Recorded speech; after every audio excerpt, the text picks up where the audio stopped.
Hey everyone, and welcome back to Elevate with Elisheva. I am your host, and I'm really excited to share this new episode with Jenna Zadaka, who is a meditation guide, yoga teacher who incorporates Kabbalistic principles into the practice so that you are really able to absorb the information and really bring down the light of Torah through movement and through your breath. In this week's episode, Jenna and I talk about Shevat, the shift into the spring awakening. Although this shift is subtle and very much so beneath the surface, there is still this change that we are beginning to experience in our environment.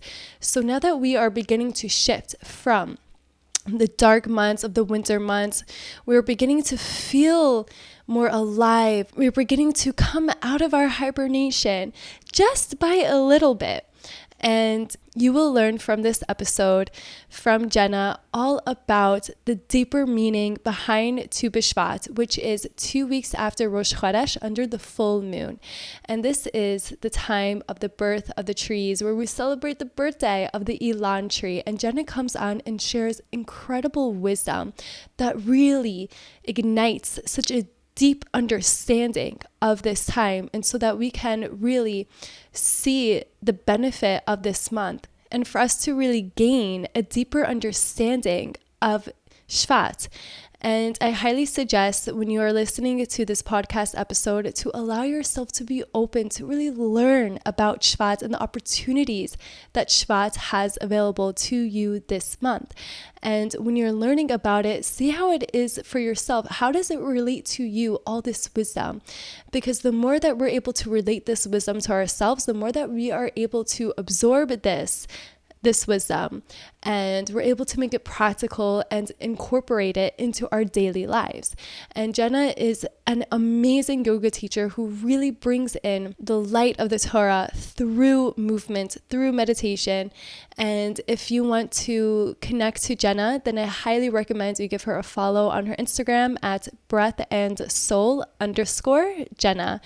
And I really hope that you guys enjoyed this episode on Shvat and the holiday of Tu B'Shvat. It really is something so special to learn about the deeper meanings behind the holidays, behind the months, because it's giving us the guidance that we need in our lives. Without it, we would really be lost. And I really invite you to see how this can help elevate you wherever you are on your journey. So I hope you enjoy, and feel free to also reach out to me at elisheva.lavi on my Instagram. And Chodesh Tov, guys. Hi, Jenna. Thank you for coming on the show. Hi, thanks for having me. This is so much fun. I'm so honored to be here.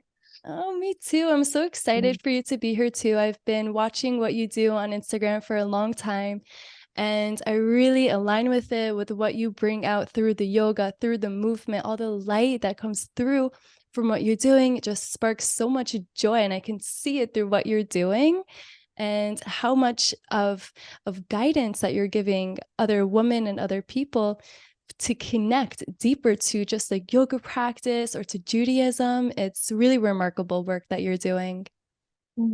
Thank you. I find that when our Torah just gets stuck in the head and doesn't descend down into our lower energy centers, it doesn't impact us, it doesn't root as deeply.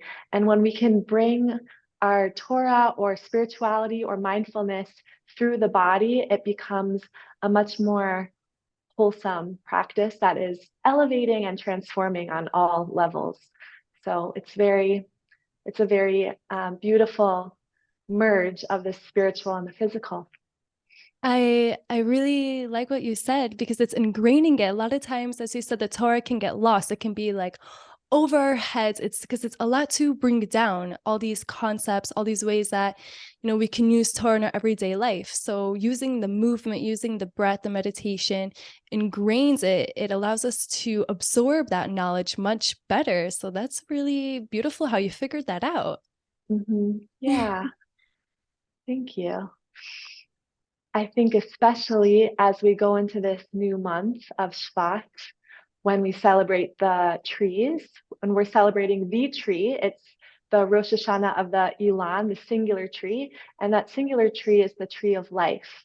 And if you look at the tree of life, we do have the intellectual properties, the Chachma Bina Das, but if we just stopped there and we just approached our Judaism just through the cold intellect, then we're missing out on so much of the warmth, so much of the vitality. And when you descend down the tree, we have all these energy centers below the collarbones.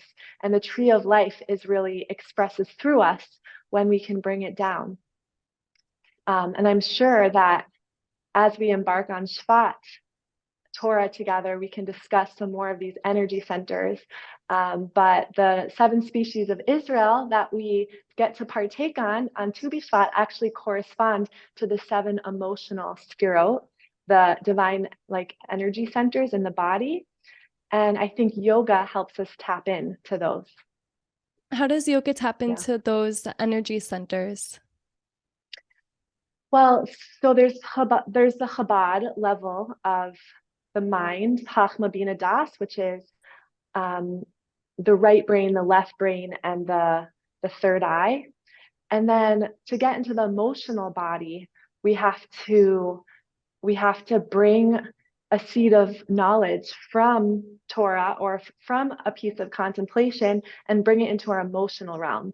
And that emotional realm is Chesed, Gevura, Tiferet, which is in the body, in the tree of life.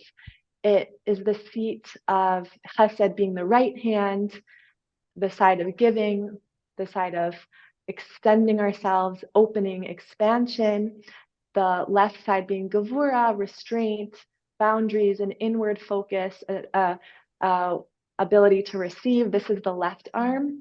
And then Tiferet, which is the torso and seated at the heart center. And so that's the emotional realm.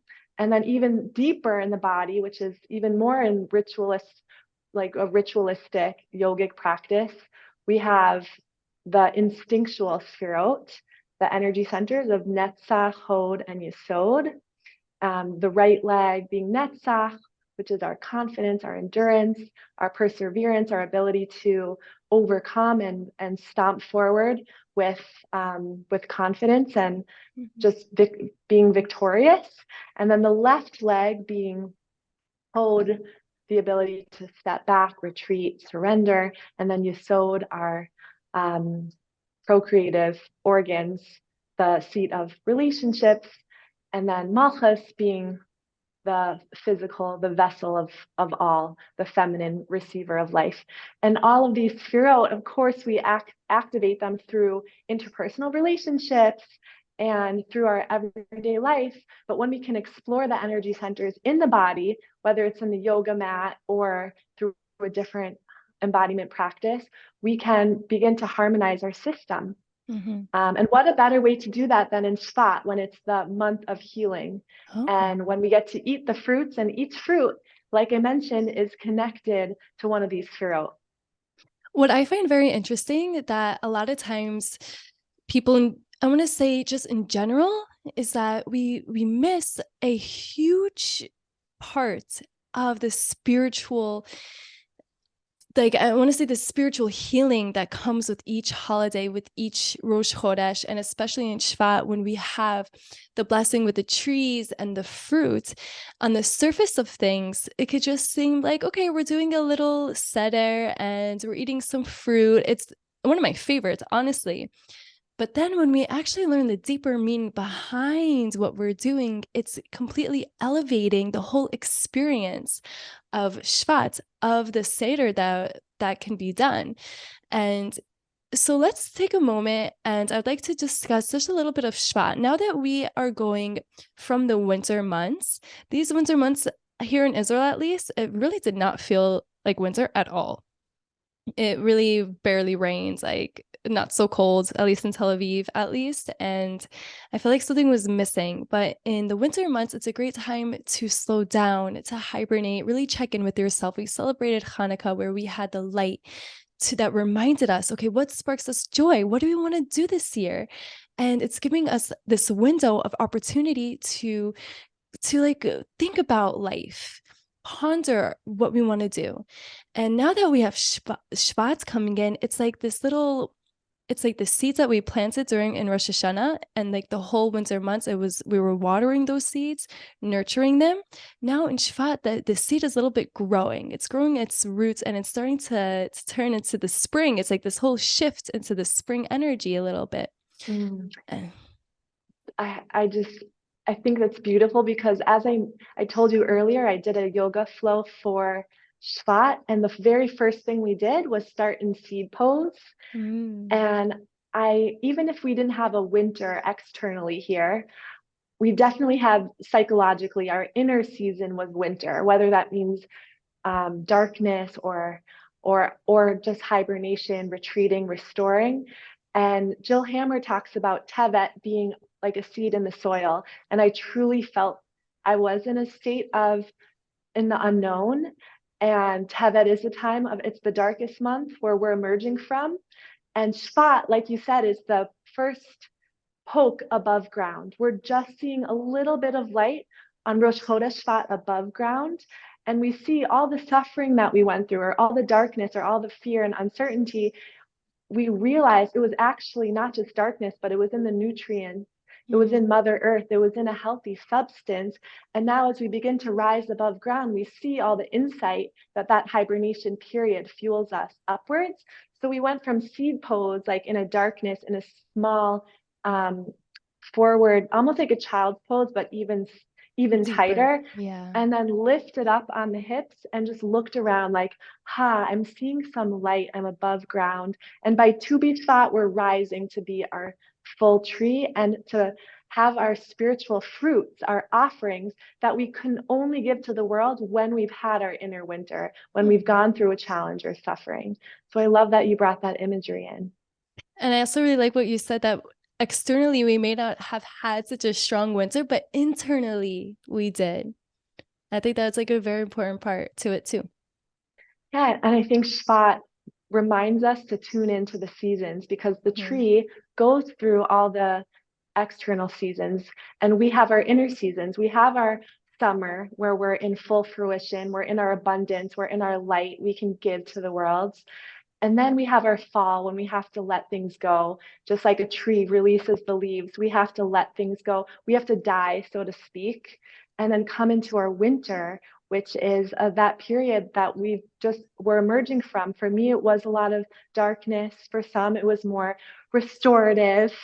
Whatever it was, then we have a resurrection in spring and we rise and there's new growth and new buds. And so we're always cycling through this. And the circular rings of a tree remind us that we're never stuck. And it's not a linear pathway to healing, but we're always circulating around. And Torah brings so many circles, allowances to tune into these seasonal qualities. And even with the cycles of the moon and being connected to the Hebrew calendar allows us to have that ebb and flow and tune into the natural rhythms instead of being stuck.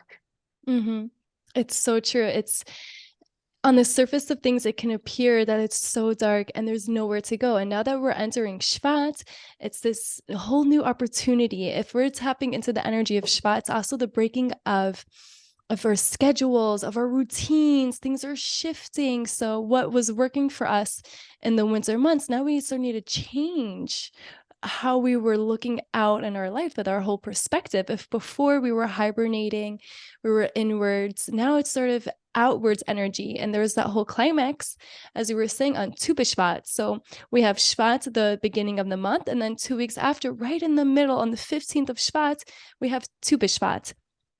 So what do you recommend for Rosh Chodesh when now, like, we're listening to this and it's Rosh Chodesh? What can you recommend some listeners to do to really begin to embrace this whole new beginning of Rosh Chodesh Shvat? Well, first, I want to touch upon that theme that you mentioned of resiliency. And there's a beautiful Tehillim that I love to read during Shvat that says that we should be like a tree planted by streams of water, that we never dry out. And when we do feel, especially after a winter month, stuck or rigid or cold, the water is the life-giving sustenance that brings us fluidity and hydration and connects us back to our source. Mm-hmm. And I think Rosh Chodesh gives us this opportunity every month to begin again. And just like farmers plant seeds on the new moon, we plant our spiritual seeds, especially in Shevat when we may actually be planting trees. It's even more meaningful. Um, but I love every Rosh Chodesh, I do a yoga flow of the new moon. The new moon's also the dark moon. And it's a time to, especially in the age of social media, when we have abundance of light flashing in our faces and external imagery, and we're bombarded by so much light and messaging from the world, the dark moon allows us to reset our vision completely. And so a lot of my yoga is resetting the vision, cupping the hands over the eyes, closing the eyes, and tuning inwards and finding your inner spiritual seed, your intention, and not desires that maybe have knocked you off of your alignment, but finding what you actually want to manifest. Mm-hmm. And then by the full moon, you can see what has come to fruition. Mm-hmm. And that's also how it's working. During Rosh Chodesh is the new moon. It's the beginning. And the moon is the tiniest. As you said, it's the dark moon. And then Tu B'Shvat is the full moon. It's right in the middle of the month. So we are planting our seeds at the beginning of the month. And now in Tu B'Shvat, we're opening this up. The seeds that we planted, they're illuminating, they're coming to life, and we're seeing it for the first time. Like, we're just planting these things. A lot of times when we make a lot of effort and we're not really seeing the results, it can feel like we're not gaining any momentum. It can feel like that nothing's really changing, but we don't really notice what's happening underneath the surface. There's so much growth. We can have this expectation to have a lot of growth outwards, externally, but when we're looking at ourselves during Rosh Chodesh, it's a lot of inner growth that we may not see on the surface, but a lot of it is just the perspective that we're seeing our life with, or our mindset, or what we're planting, like you said, the spiritual seeds within. That's like the real growth that will hopefully come into fruition during the new moon, the full moon. Yeah, and I think you touched upon this idea of below the surface. And it reminds me of the four parts of a tree, that there is the roots that is below ground. And Tu B'Shvat celebrates all parts of the tree, not just the revealed parts, not just the fruits, but the entire tree. And I think working up and contemplating the different parts of your tree can be a really mindful way to go through Shvat. So thinking about first your roots. What is your sense of belonging? What are you connected to? Who are your ancestors, your matriarchs that you really deeply connect to? Mm-hmm. And then working up to your trunk, the core of who you are, and assessing your values and what makes you you, all of your life experience, everything that makes you your trunk, the actual being, the very core of who you are. Mm-hmm. And that's like our stability, that's our sturdiness, like a tree has. And then, of course, we have our branches, which are always reaching and grasping and yearning. And these are like the pathways we take in life, the choices we take. And the words for Shvat actually comes from Shvatim, meaning tribes, the different tribes that stem from the core trunk of the people, but it also means branch, Shvat. And so this is a time in the new moon to like be thinking about what are we reaching for. And when we're just like a tree lifts its reaches upwards and lifts its leaves to the sun, we also look up towards our source. And then hopefully we can give our spiritual fruits, our offerings to the world. When we have a healthy tree, we can contribute, and the seeds that continue to give even after us. Mm-hmm. So why is it in Shvat are we welcoming the Tu B'Shvat? Why are we celebrating the tree? Yeah, I love that question. I think it stems from the Garden of Eden. The very first downfall of humanity happened from the mistake of eating. And so the tikkun of all of humanity is through eating, which is awesome because it does say in Tehillim, taste and you will see that it's good. There is so much good in taste, but unfortunately, Adam and Hava, their sense of taste fell. And we can, so to speak, put the fruit back on the tree of life and instead of the tree of knowledge. And Kabbalah teaches that the tree of life and the tree of knowledge in the Garden of Eden were actually one tree. They were actually the same tree. The only difference is the tree of life had roots and the tree of knowledge did not.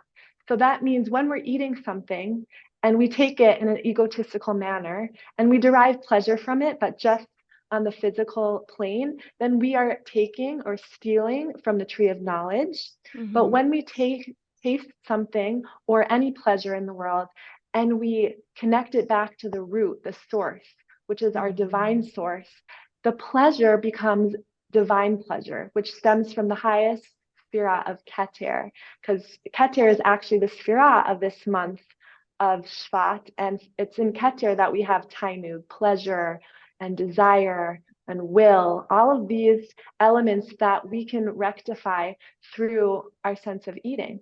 So we're all at different levels of eating and where we're climbing up to but it doesn't matter if for you, maybe it's not eating junk over eating something healthy, or for some people, blessing before they eat, or pausing or slowing down. And eventually it's really to see that within the food, there are sparks of holiness and connecting that back to the tree of life. That's really, really beautiful. It reminds us that we all have our own personal mission. We all have something that impacts the world before us. When we're able to see how all these things relate to us, then that gives us the opportunity to take part in creating the global tikkun, not just the world within ourselves, but also the world outside of ourselves. So it's a really important part that we're able to recognize when we see that there's more to our actions. We're able to see that we can take not only from like to take just to take for the sake of alone, but to receive, and to share, then that gives a whole nother value, a deeper value to what we're doing. And I also wanted to touch upon a little bit, as you were saying that the Sphira this month is Keter, and that is the will. Is there a way that people can connect to these energies and actually draw them down? Yeah, well, a very simple way to tune into Keter, the Sphira, the crown, is bringing awareness to the crown of your head. I like to imagine an aura of light, white light that is circulating over the crown. And Rabbi Eliezer, actually, he has a meditation. He created a meditation group called Sukkot Shalom, the Canopy of Peace, and he taught a meditation of envisioning a light above the crown of your head. And this light is pulsating with divine desire. It's always, we're always connected to the divine realms. And just by bringing our awareness here, we can ask ourselves, have you dined with the divine today? And right away, you are lifting your relationship to the upper realms by lifting your consciousness, even hovering your consciousness above the crown of the head. And as you mentioned, you don't want to stay there. You said, how do we draw it down? Because the point, if we wanted to stay in that realm, we wouldn't have been brought into bodies. Our creator brought us into bodies for a reason, to elevate the physical world. So once you can bring awareness there and feel that connection to the realms above you, then you can start to draw the desire down and have pleasure. And like I mentioned earlier of Tehillim, it says, taste and see that God is good. Through our senses, through the physical world, we can experience God. And that's why the tribe of this month of Shevat is Asher. Asher is all about like the fatty foods, the luxury, Ashrei, which is being fortunate. It's all about abundance. We're not eating bread. We're eating like wine and fruit, and it's so luxurious. It's like only someone with a crown would sit and have red wine, white wine, all these luscious fruits. Very And true. if you look at the rimon, the pomegranate, which is actually connected to the Sphira of Hod, but the top of the pomegranate has a crown. And it's a great fruit to just meditate on if you want to Mhm. connect to your crown, or eat and partake in the rimon. And it's such a majestic, beautiful fruit. So why not? And so packed with nutrients and antioxidants. I really think that's so important what you're saying, that through our senses, we're able to access the spiritual world on the physical. That it's all meant to be brought down. All of the actions, everything that we're saying right now is meant to come alive through our actions. And I always emphasize this. It's great to have great ideas on being spiritual, on living your life with God in front of you.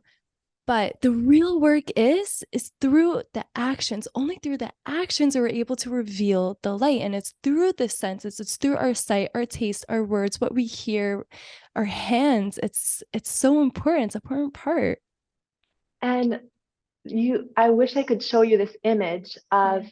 the tree of life, which is really an upside down tree. We are an Mm. upside down tree. So whereas a tree's roots are below, our roots are above. And I have this beautiful image of the spheroid in this tree of life, and the fruit of the tree is malchus, and malchus is Mhm. the action. Like you said, it's the world of action, it's the taste, it's the doing, and that's the fruits of this world.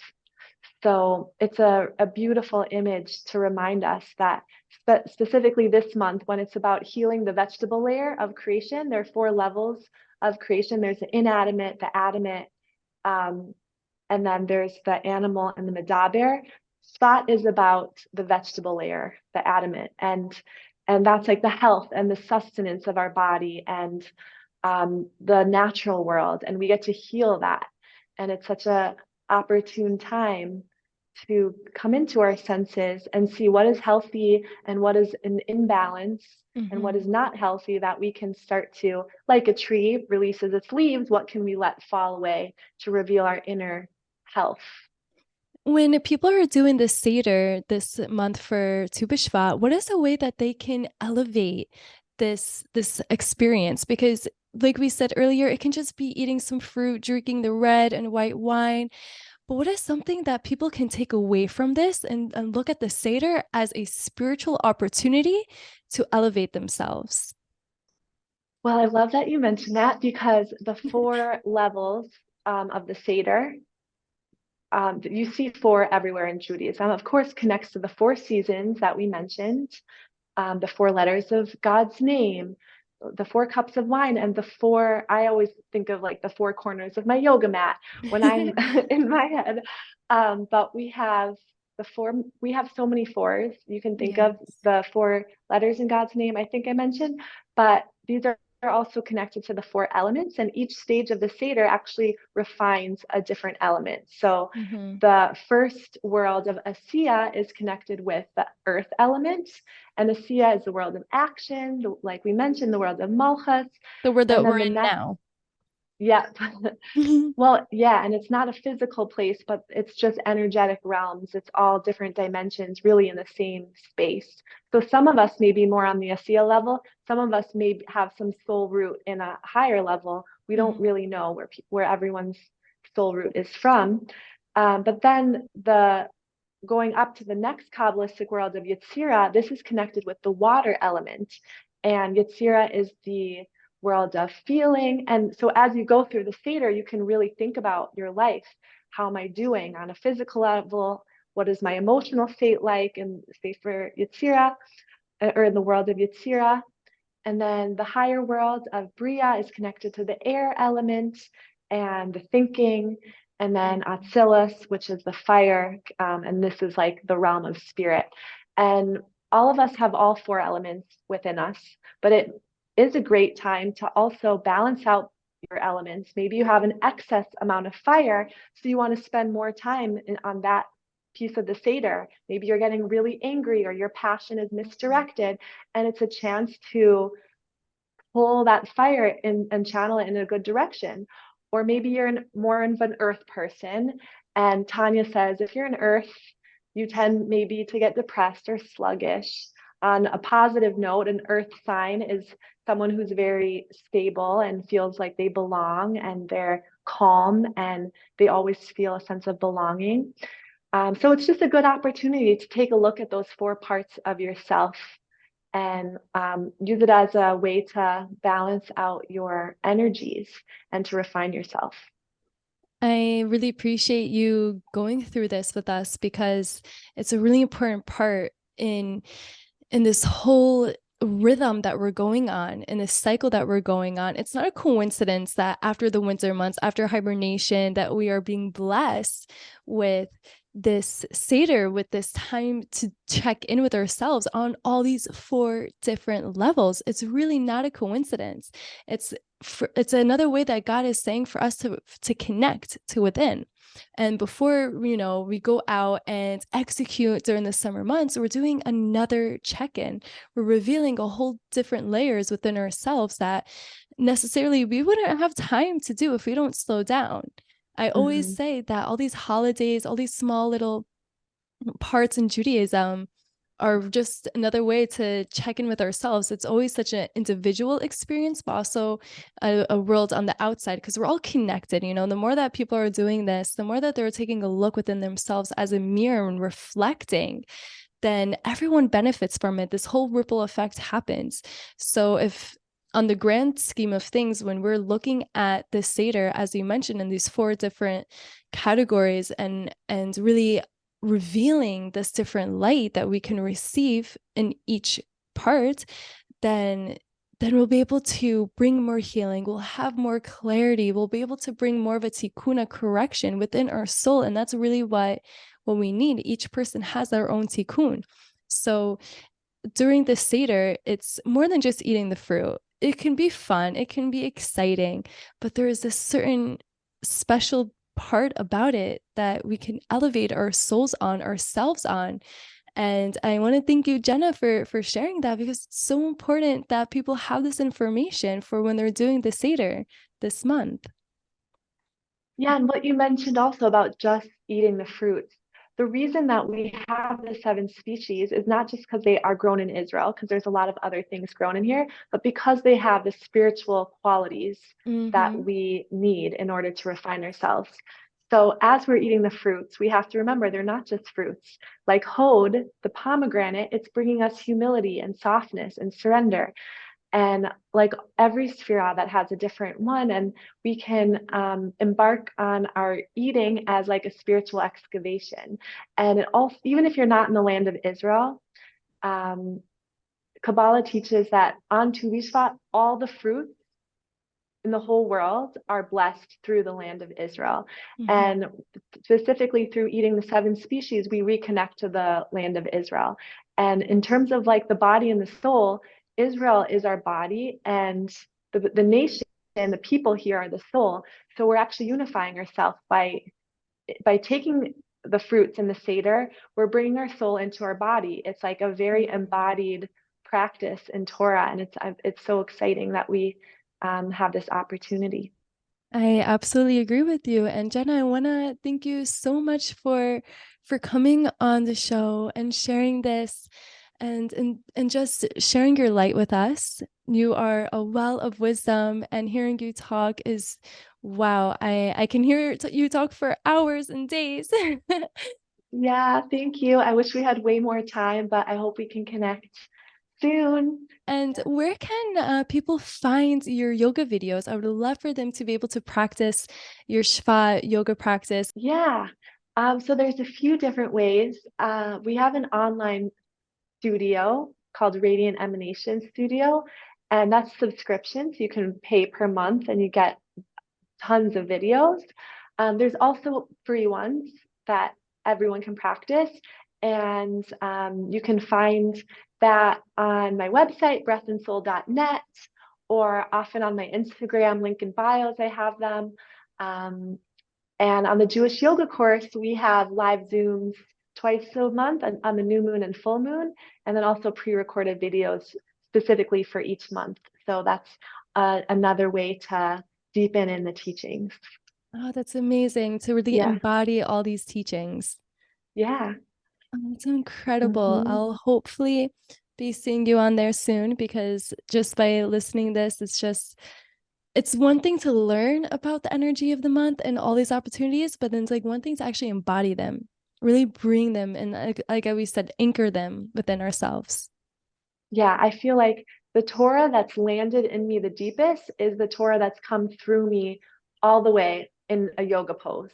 So starting from my head, if I'm in a warrior one, and I can actually bring the Torah all the way through my body, land in my feet, and root into the earth, then that Torah is mine forever. Thank you, Jenna, for all this wisdom and sharing this light. I look forward to, being able to share all of the websites. You'll find them on the bio of also the podcast episode. So if you want to find Jenna on her Instagram at breathandsoul_Jenna, then it will be there available to you as well. And you're welcome to reach out to me at elisheva.lavi on Instagram or Jenna if you have any more questions or if you want to just explore any more of the topic with either one of us.